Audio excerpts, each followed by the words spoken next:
ଆଜିର ଅନୁଚିନ୍ତା କଷ୍ଟ ମଣିଷକୁ ପରିବର୍ତ୍ତନ କରେ। କଷ୍ଟ ମଣିଷକୁ ଶକ୍ତିଶାଳୀ କରେ।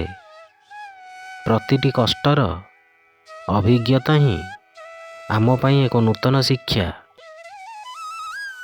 ବିଶ୍ୱାସ ଏବଂ ପ୍ରାର୍ଥନା କେବେ ହେଲେ ଦୃଶ୍ୟ ହୁଏ ନାହିଁ, କିନ୍ତୁ ସର୍ବଦା ଅସମ୍ଭବକୁ ସମ୍ଭବ କରିଦିଏ।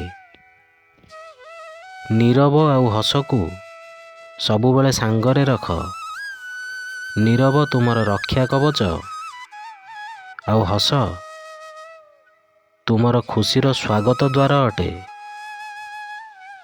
ଭୋଜନର ମହତ୍ତ୍ୱ ଯେପରି ଭୋକ ସମୟରେ ଜଣାପଡ଼ିଥାଏ, ଠିକ୍ ସେହିପରି ଭଗବାନଙ୍କ ମହତ୍ତ୍ୱ ଦୁଃଖ ସମୟରେ ଜଣାପଡ଼ିଥାଏ। ଜୟ ଜଗନ୍ନାଥ।